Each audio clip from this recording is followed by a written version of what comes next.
there is value in understanding yourself. Yes. Right? So much really even of the counseling process. I mean, I've said in previous videos, I see private clients for counseling. And so much of that process is just becoming aware of self. Yes. And as we become aware of self, it heightens our awareness of kind of like different characteristics or preferences, if we're talking Myers-Briggs, of the people around us, which make us better coworkers, makes us better friends, makes us better, with our spouse, like in relationships. And that I think that in order to understand the value of, MBTI, you have to understand the value of self-awareness.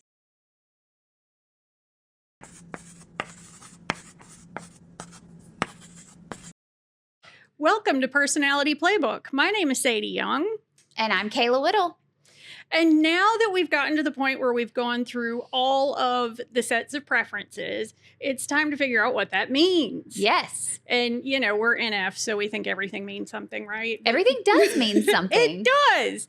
But this time it really does. To everybody. Like, even if you're an ST, it means something. Right. So what we're going to do now is basically, as you've gone through these other videos, you hopefully have said, that one sounds like me. Right. So, for either EI, SN, TF, or JP. Right. And you should have 4 preferences written down. We're going to talk a little bit about what happens if that didn't go as well as you hoped, because... Right. Because that happens. I mean, sometimes you're listening and you can identify with different sides of the preference and you're trying to figure out kind of where you're at. I know that E and I can often be...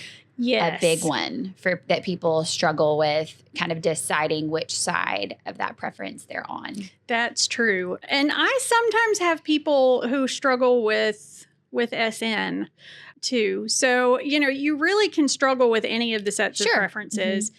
So we're going to kind of go through this with you. So basically, we like to think of, because you hear all the time, there's always somebody that says, I don't want to be put in a box. Right. And, I can do all of these things. And we hear that all the time. And yes, we are agreeing with you. And right. I always think it's really great when I'm agreeing with somebody and they argue with me. And I'm like... What? Yes. This shouldn't feel limiting, right? It's about like just because you can do all of these different things, like it would help you energy-wise, enthusiasm-wise, passion-wise, for you to narrow in on what feels the most like you. Yes. Right? That age-old thing, just because you can doesn't mean that you should, do all of these things all the time. Yeah. Exactly. So we like to talk about the 16-room house. Yes. So basically the idea behind the 16-room house is that each type that exists is a room. And your type is kind of like, most people have their favorite room in the house. Like if you're somebody who likes to hang out on the kitchen, or, the sofa is my happy place. Oh yeah, so I'm a sofa person. As long as it's a cozy sofa. Yes, yeah. Big squishy cozy sofa. That's kind of my place where I feel the most at home. Right. And so that would be like my type. INFJ to me is my comfortable, cozy place. Right. Now, if I have to do financial stuff, I'm going to need to go into a different room. Or I married someone who lives in that room and I can hand it to him. But, when I have to do things that are outside of my type, then I can travel into those other rooms and, kind of play with those types. Right. But I'm always going to feel more comfortable coming back to my favorite room and my type. Right. So that's kind of the idea of the 16-room house.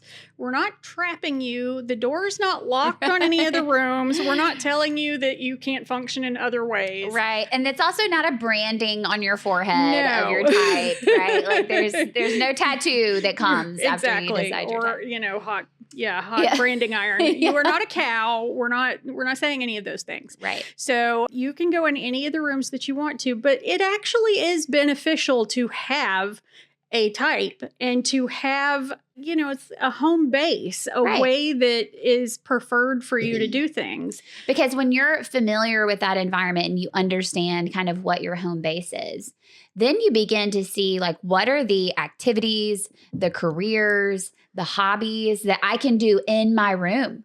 Right. That doesn't require the extra energy of finding the place where I need to go sit to get that done and get that accomplished. And can really make your life feel more fulfilling and make you feel like you have more energy throughout the day to do the things that you want to do, and then help you kind of remain in this place where everything doesn't feel like burnout. Exactly. If you spend too much time in those other rooms, everything feels like burnout. Right. Mm-hmm. And even trying to, it's funny, lawyers and nurses are the things that come to my mind. I've talked about type with several lawyers, and I used to work with nursing professors and nursing students all the time. Loved working with both of those groups. Yeah. And, somebody of any type can be either of those careers, but your specific type can really help you figure out which specialty to go in within those areas. Yeah. Mm-hmm. So, like feeling types may have a hard time doing things like family law, where they're constantly watching families get ripped apart all the time. I'm not saying that anybody's going to find that easy. That's a tough thing to deal with. Sure. But, if that's something you're super sensitive to, real estate may be a better idea. Right. Because that's going to just rip your heart out less. Right. It's not to say that you can't do that, but if you want to go into family law, you're going to have to understand what that's going to do to you, right? And figure out a lot more self-care type things in those situations so that you don't end up just drained and destroyed. Right. Same thing as if you're somebody who really likes their routine and likes to have, like, maybe if you're an ISTJ, you really like to have everything scheduled. You might not like being an ER nurse. Right. Because everything's going to explode at a moment's notice and your plan's going to be out the window. Right. So, you end up with, and once again, different people can fill these roles, but like ESFPs, ESTP, ESFP, those are kind of the types that you think of as being the jump into action and feed off of that. Right. That energy kind of thing. So, and, once again, not telling you what you can do, not telling you what you can't do. There's still some of you that are like, I don't care, I'm doing it anyway. That's fine. If that's working for you, go for it. Yes, exactly. But it really can be a helpful thing. So once you have gone through this process that we just went through where we described the preferences and you've picked things out from our description, or if you've gone on the website and read the descriptions of the preferences, that 4-letter type that you get from that piece is what we call your self-estimate type. Right. Which, I mean, that's what it sounds like. You have figured out, you've self-estimated. Sure. And then if you have taken the assessment, and I'm talking about the real assessment, real deal, yeah. Because please know that I've taken them before too. The first one I ever took was fake. Sure. But the real assessment has been tested for reliability and validity and all of those things that are required for a psychological assessment. Right. I've gone into the big words now and people are like, what? I use the internet. Yeah. And it's not the test that tells you like what type of potato you are. No, although I really think those are fun. I'm like, what Harry Potter character am I? Yes. I'm Dumbledore. I'm so excited. Are you Dumbledore? Yeah. Well, sometimes I'm Remus Lupin. Oh, there you go. And he's actually supposed to be an INFJ. Okay. So I love him. I was Ron Weasley. Oh, really? I really don't see that. You're not that grumpy. I don't know. He's quite, he's got a bit of an attitude. That might be another episode. Types of Harry Potter characters. Yes. But in this case, we're talking about the real assessment. The fake ones out there, some of them are better than others, but they're basically people coming up with questions that they think are going to work. Right. And they have not been tested. And it's very short, most of those. True. Which I think some people are kind of drawn to that because it won't take me as long. Right. But there's a reason why there's a repeat in questions, or there's a forced answer, or there's a neutral option, right? Like there's all sorts of like research and data backing why it is kind of a longer length whenever you're taking the legitimate Myers-Briggs type indicator. Yeah. And you'll see fake ones that are, 20 questions or so. Right. The real one is, there's a shorter version and a longer version, which we'll talk about at some point. But the shorter version is 93 questions. I'd have to go back and double check that, but it's right around there. And the longer version, which is for step 2, is like 140. If I've butchered that, I'll make a note. It's somewhere, it's somewhere around there. It's in that neck of the woods. But Sadie and I both really like this self-estimate type. When you've taken the time to fully understand each of the 4 preferences, which if you haven't watched each of those individual videos about the preferences, I would encourage you to go back and watch those. But I think the beauty of the self-estimate is that you get the full understanding, you have context. You have context, potentially sitting with a practitioner or two who's describing each of these sides and then being able to say, okay, this really feels like kind of me in my natural habitat, right? Like this feels like me in my natural place. And the legitimate Myers-Briggs does try to work against, those things where we want to be something or we answer it a certain way. But, there's only so much that an indicator can do. And then, as you indicated, people cheat because there's cheaters in the world and they ask their spouse about themselves. Right. Yeah. Which would be laughable for me. Chad would be like, I have no idea why you do that. I don't know. Some days you do this, some days you do that. I don't know what to tell you. And Ben would just be like, the correct answer. That's what he always tells me. He's like, ISTJ is the right one. Exactly. And I'm like, that's what you think. Woo, not over here. It's not. Love you, but whoa, the dude. most reasonable answer. If I were an ISTJ, my head would explode. But that's another reason it's good to have your own type because, at least most people will agree that some of the types don't fit them. Yes, 100%. And then sometimes, like Chad and I, you marry someone who's opposite. Right. Y'all, in every single category, right? Like, every single letter we are opposite and it, tends to work. And we can maybe in future videos talk a little bit more about how sometimes that's actually not as bad of a scenario as having one letter difference. My gosh. Those relationships can be really challenging, right? Because it's like, we always agree on, everything. And then this one category, we're just kind of like always at odds. And Chad and I just joke that we go into every conversation knowing we're likely going to have differing opinions. Right. Like we just come into it knowing that. So it's like, okay, we're going to have to figure it out. Yeah. I always say when one preference is different, it's kind of like you're looking at that person going, you seem to have all the right things, but you're using them all wrong. I don't understand how that happens. Yes. And, that's not really a formalized thing, but it's so true. It is true. It is true. And I think a good way for us to tell you that if you are struggling with one of the preferences, maybe you've watched one of the other videos and you're pretty sure in a couple of the categories or in 3 of the categories, and one of them you're like, man, I can't figure out if it's S or N for me. And you're, back and forth. We go back to that 16-room house, and we actually, as practitioners, would encourage you to read multiple types. Yes. Right? Like read the full description of each of those types because the 4 letters together really present quite differently. There's a synergy there. There's a synergy with those letters. And so if you read your type with the N, and then read your type with the S, you're going to be able to kind of feel how those letters are playing out differently, how those preferences are playing out differently. And always keep in mind that when you have, especially when you have 3 preferences that are the same, if you read those 2 descriptions, with the one with the S, one with the N, they're both going to sound a lot like you because you have 3 preferences that are the same. Right. And I've never in my life met anybody who agreed with 100% of a description. Right. And I'll tell you this, I wrote the descriptions on the website and there are things on the INFJ one that don't match me. Right. So, because, there are things about me that are not normal INFJ. Right. Because we're humans. Exactly.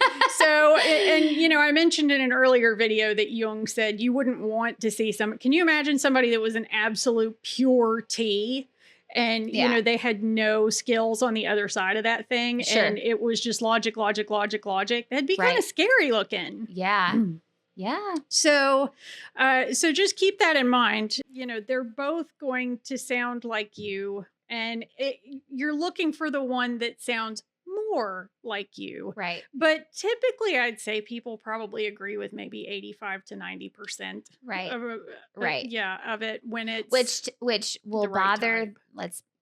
will bother the S's more than the N's. Because that is true. Right? Because so if you're reading it and you're like, this one component feels so off and that detail is bothering you, I would just suggest maybe look at that. Maybe that's your detail-oriented self that says, man, this one piece isn't exactly right. Whereas an N is probably more likely to maybe even skim it. Right. Oh, no, not the skimming. I know.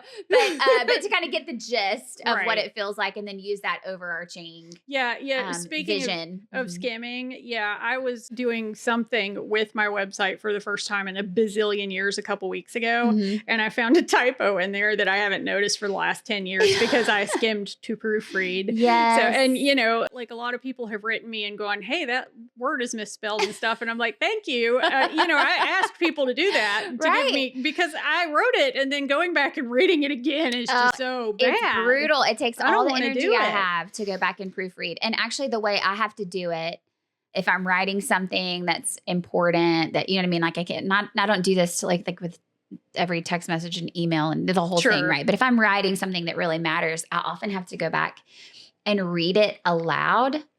Very excruciatingly slowly. Yes. Because if you do it too fast, you'll just fill in the gaps. I do, like that are wrong or misspelled and you don't notice it. But if I read it kind of like robotically, like every single individual word, that's the only way I can manage. And by that time I'm done, I'm like, oh, right. I'm exhausted looking at all those details. So. Yep. That's that S piece that we just don't have. I just don't have it. But one of my favorite sayings, and I'm going to butcher this because I never say it exactly right. But one thing that my mentor used to say was, all INFJs are like all INFJs are like some INFJs are like no INFJs. Yeah. So basically that means that, and fill in whatever type you are. Absolutely. That fits for everybody. So, there are going to be some things that pretty much everybody has in common. There are going to be a lot of things that most people of that type have in common. And then there's going to be a couple things that are just you. Right. Because we're not just our nature, right? I mean, we also have an environment that we grew up in. We have a birth order that impacted us. We have life experiences that have impacted us, potential traumas that have impacted us, right? And all of those stories are unique, and they are in addition to our type. Right. And so the type is going to play out differently. And even just if we're not talking about, nature versus nurture, if we're not talking about environment, just the type in itself and how our brains work and how we process things will all be a little bit different. If you look at kind of like the more detailed report for me for ENFP, I'm methodical, which is typically not going to ever be on an ENFP type, but I'm methodical. So when I'm at the grocery store, I put the items in a certain think about order. Your grocery cart. Right, in my grocery cart, because I want them to be bagged a certain way. And that sounds so silly. And it's really just very polar opposite from what an ENFP would normally score in or have or in the report or whatever. Right. But it's just this one little piece of me. And I don't necessarily think that that's environment. I mean, maybe it is because I grew up with S's, but yeah. You know what I mean? I don't know. Just I think it's just things. this one little thing that's kind of different, for me. Well, like me and my incessant talking. Yeah, she's expressive. Right. Look at her. Anybody that's ever met me is like, you're not an introvert. And I'm like, I have to go now because you spoke to me. Thank you. No, because, I will strike up a conversation with any random person in a grocery store. Like when I read that extroverted piece, I'm like, hello. Yeah. Sure. Now, I have not made permanent friends with somebody from a grocery store like you have. Yeah, it was a drugstore. Oh, yes, it was Walgreens. It was Walgreens. Yeah. So, shout out to Chastity. Nice to see you. Hi, Chastity. We both happen to know this person, and I assumed they had had met through adoption, but it turns out they met at Walgreens. Yeah. No, I'll never forget that conversation that I had with Chad. He said, how do we know Chastity? He said, well, I hope she watches this one day and like cracks up laughing because we've laughed about it a lot. And I'm like, oh, we met at Walgreens. And he was like, I'm sorry. I don't know what that means. Yeah. And I said, no, we were both there. And our kids went to the same school. We both had like the shirt for that school, like some type of version of it. And I was like, oh, and yeah, we talked for a minute and then became friends. Facebook friends, and the rest was history. Yeah. Yeah. You know, like you could just make a friend at Walgreens. You never know. Chad's like, I don't want anybody to be my friend that I met at Walgreens. You know what I mean? Like, I don't want anybody at Walgreens to try to be my friend. But you see, she's great. Exactly. And he's totally missing out on that. It's his loss. So, Maya with the rabbit trails today. Yeah. We are, no matter what we're talking about, we're giving you lessons in being NFs. Yeah, absolutely. That's always happening. And, you know, if anybody's thinking they're an NF or something else, by listening to us talk, they're going to figure out whether either that's you're true with us or you're fast forwarding saying like, okay, where's the content again? Exactly. Yeah. In fact, I think Ben's probably sitting over there going, is this what this episode was supposed to be about? There's only 27% battery left. Keep going. Just keep swimming. Oh no. So all of that, every bit of what we just said was to say that once you feel like you've landed on something that sounds like you and you're like, okay, I think I understand these preferences now. Sure. That's going to be what's called your best fit type. Right. So that is your best fit type is really what you're going to go through life and claim. Yeah. You know, if you choose to, you can walk around and say, I don't fit in a box. And, you know, maybe give some context to that so people don't think you're bonkers. Right. Because screaming, I don't fit in a box kind of sounds like you're a mime. Yeah. Or could put you in a crazy box. Yes. Straight jacket, maybe. Yeah. But that's what type you're going to claim. Now, there is such a thing as a true type. Right. And this is a question we get a lot about this assessment. I even had somebody comment, you know, isn't Myers-Briggs a pseudoscience? I think that was actually the first comment we had on any of our posts. Interesting. And I was like, yeah, that tracks. Okay. And my response was kind of like, there's a lot of people that call most of psychology a pseudoscience. Yeah. Yeah. Mm-hmm. So this is a self-report instrument. Right. So it is accurate if you have an accurate view of yourself. Right. However, if I want to take the assessment, I know the questions well enough that I can come out as whatever I want. Right. Oh, sure. So, yeah. And after you've taken it a couple times, you can mostly get there. Right. Because you get used to which questions go in which direction and things. So if you don't have an accurate view of yourself, if you've taken it as what you wish you were. Right. Or, you know, what somebody else expects you to be. You see this a lot in work when people have to take it for their jobs. Right. Sometimes they take the assessment from the perspective of how they have to be when they're at their job. To be a good employee. Yes. In this role.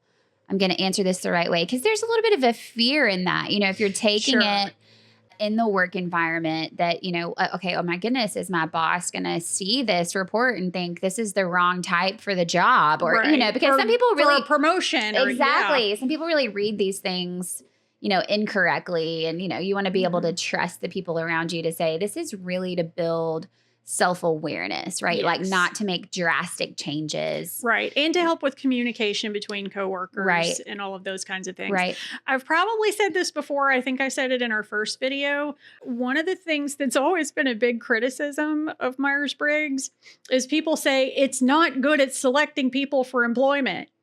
You know what else isn't good at selecting people for employment? Elephants. You know why? That's not what they do. Exactly. The same thing. This was never supposed to pick anybody for any job. In fact, it very clearly states in every official Myers-Briggs thing that we do not use this to select people for employment. Right. Or for, you know, anything because having to do with employment. Because like we said, any of the types can do any job. Mm-hmm. But there is value in understanding yourself. Yes. Right? So much really even of the counseling process. I mean, I've said in previous videos, I see private clients for counseling. And so much of that process is just becoming aware of self. Yes. And as we become aware of self, it heightens our awareness of kind of like different characteristics or preferences, if we're talking Myers-Briggs, of the people around us, which make us better coworkers, makes us better friends, makes us better, with our spouse, like in relationships. And that I think that in order to understand the value of, MBTI, you have to understand the value of self-awareness. Yes. And really, how pivotal it can be in your life, not because it tells you what you can't do, but because it just tells you who you are. Right. Helps you. It doesn't tell you who you are. It helps you understand who you are is a better way to say that. Yeah. And so many people walk around having zero self-awareness. I mean, none, right? Like zero self-awareness. And this just really pushes us in the direction to say, what is it that gives me energy? Like how was I created in a specific way so that I can like walk forward in that and not be burnt out or frustrated or not feel misunderstood forever. Because I think Sadie and I can agree on this. There was a long time where it was like the people in our lives were like, oh, you know what I mean? Like, whoa, like I don't get you at all. Right. Or they're like, I don't get you, but that was cool or whatever you said. Or like, oh, you're just weird, You're a strange party trick. Exactly. And sometimes it's cool. And sometimes I'm like, did your head float away? Exactly. Do you think I'm a space cadet at this point? I don't know. But, I don't want to, harp on it for too long, but self-awareness will change your life. Yeah. I mean, I've definitely found when using the assessment when I was a counselor that there were, the idea of one thing being normal is kind of crazy to me.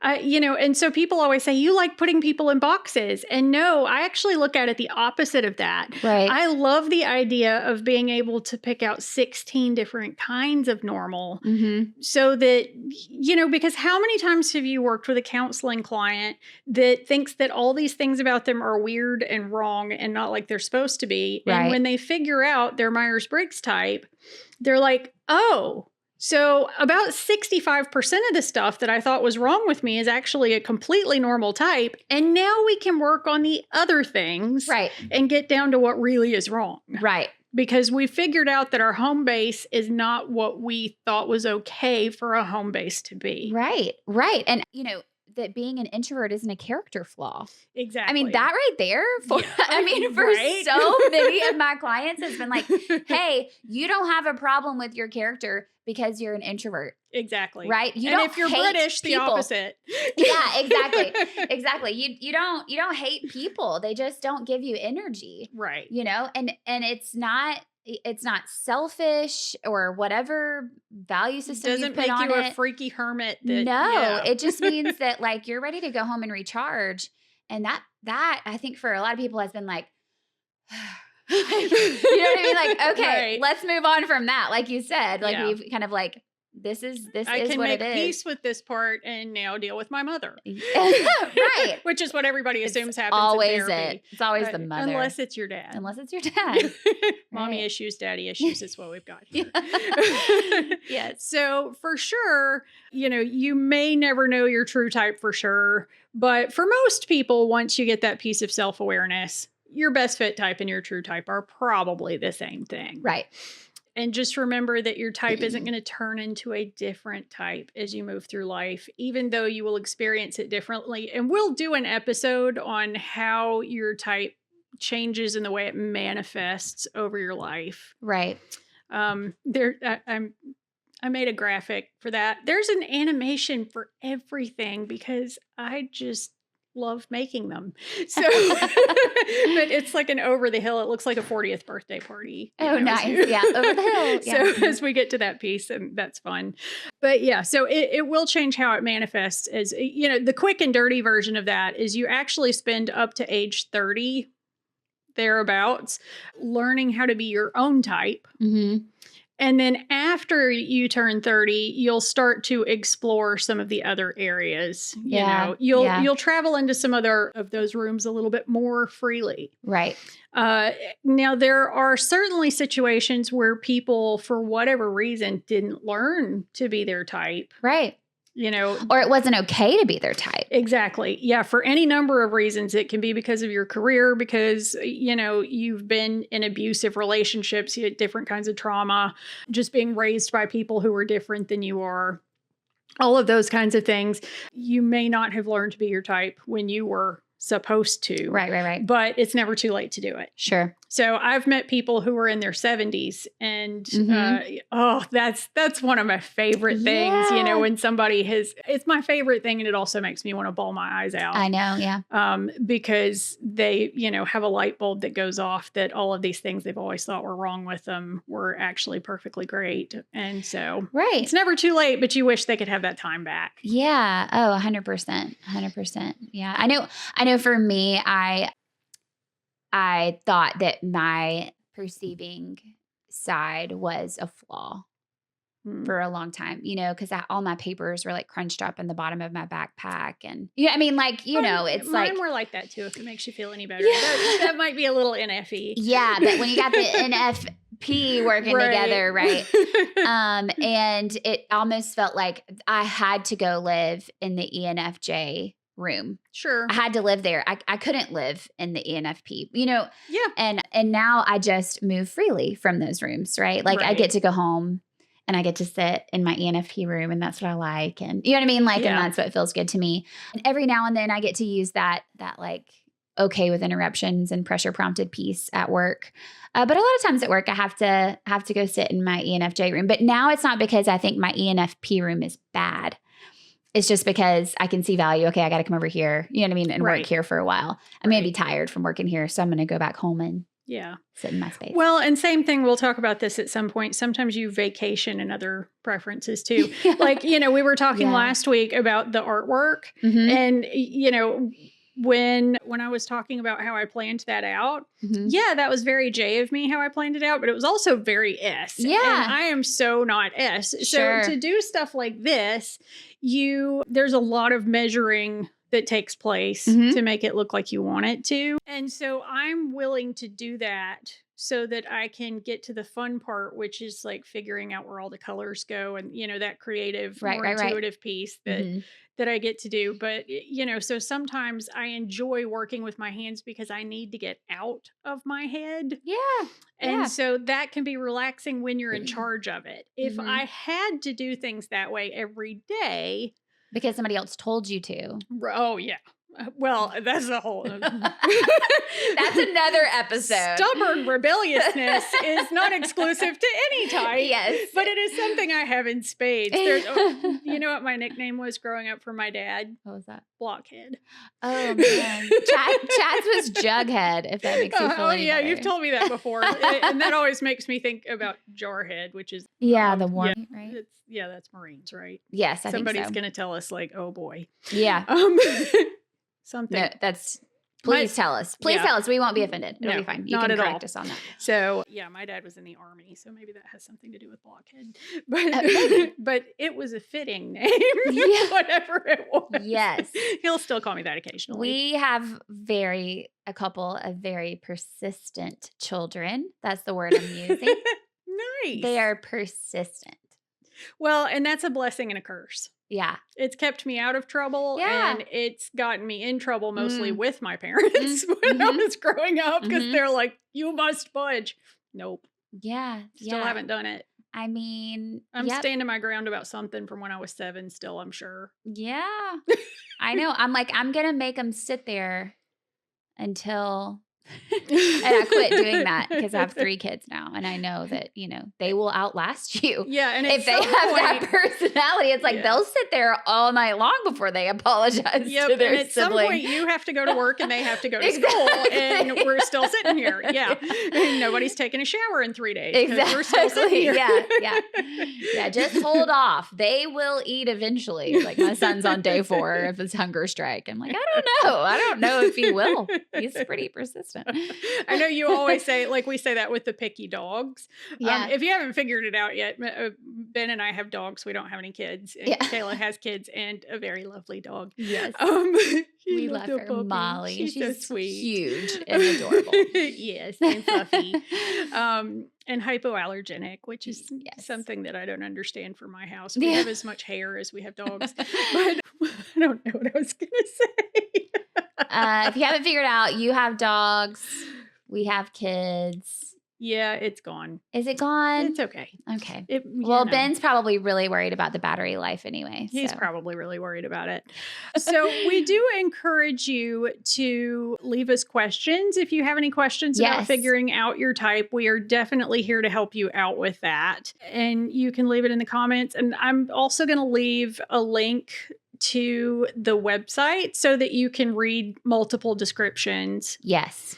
Of different types if you're struggling between a couple. So if you read those and you're like, I'm still not sure. You know, sometimes one of the hardest things, I remember when I was in my certification class, there was somebody who was trying to decide if she was an ENTJ or an ENFJ, and there weren't any ENTJs there. And all I could think was, if this woman met an ENTJ, she would know that she is not one. Right. Yeah. 100%. So, you know, she was clearly, to me, an ENFJ. I couldn't tell her that because it was up to her, but I was sitting there going, no, you're not even close. So, you know, those are the kinds of questions that I think if you're working on, those are great to ask us, because we've probably met somebody that's like that and can go, whoa. Right. Maybe not. Yeah. And not, you know, I think it's, you know, it's hard sometimes for practitioners because we hear you talking, and there was one, this is my last story, I promise. There's one client recently that I was convinced I had already done Myers-Briggs with because I knew she was an ISFJ. Like there, you know what I mean? Like there was just there was no question. It was so obvious. It was just, I just knew. And so I said, okay, well, since we've already done Myers-Briggs, and she was like, what? And I said, the personality type that we did. And she goes, we didn't do that. And she's an INFJ, so she would know. If we had done she would have forget. You know what I mean? Right. Like she would have known. I was like, oh gosh, like I haven't ever done it with her. So I got quiet, and we did a self-estimate, you know, for her session that day. And she said, well, it sounded like whenever we started that you already knew what my type was. And I said, well, you know, I'm not really supposed to do that. Right.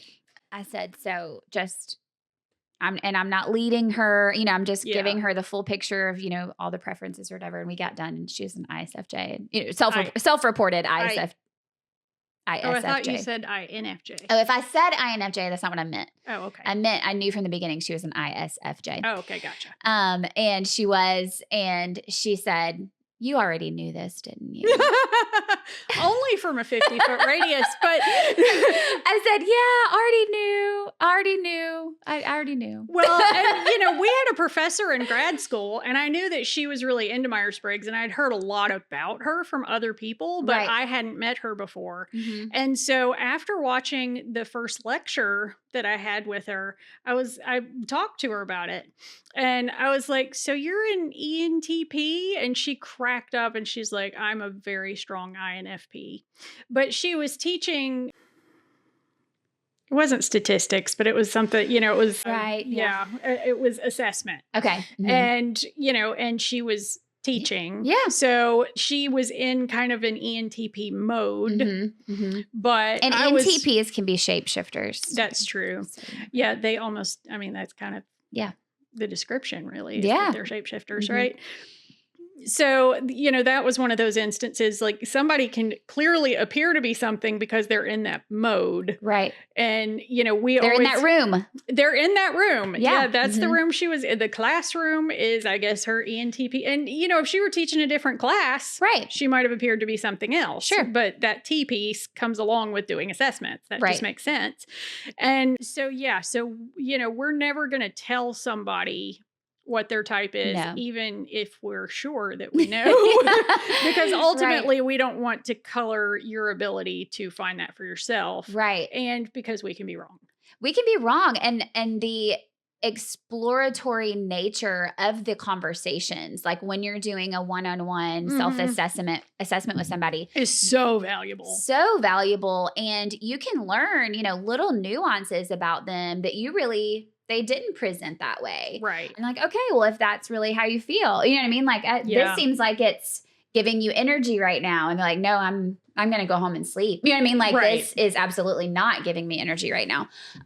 Those are some pieces like that I do try really hard just to stay really neutral and remain really quiet. Yeah. Because I know I can learn a lot. Sure.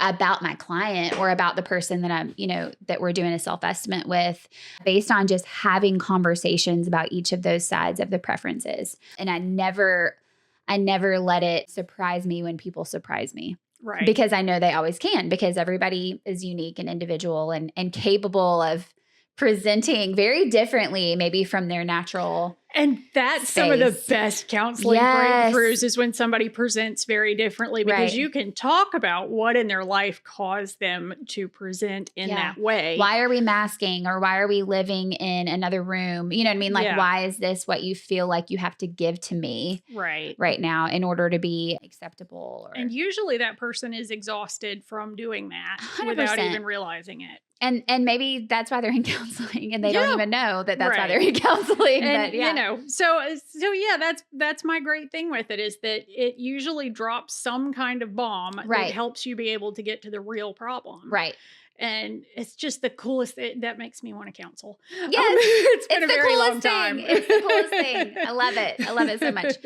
So when we say that we want you to reach out to us with questions, if you want to actually take the assessment, if you want to dig in more, please reach out. We actually enjoy this. Yes. It's why we decided to do this podcast, is because we really do eat it up, and we're just nerdy enough to dive in this deeply to something we just really like. And we're just getting started. Yeah.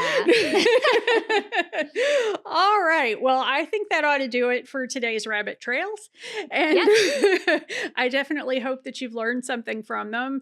And now we're going to, in our next episode, start jumping into some individual types. And I know for a lot of you, that's why you're here. Yeah. So you're waiting for your type. So we're your excited. Type and your spouse's type and your kid's type and maybe your dog's type. I have a book on that. It's ridiculous, but I do have a book. We'll pull that out at some point. I type my dogs differently, though. I take it very seriously. Yeah, it's a serious matter. Of course. So with that, we're going to cue the ninjas. And thank you so much for watching, and we'll see you next time. Bye. Bye.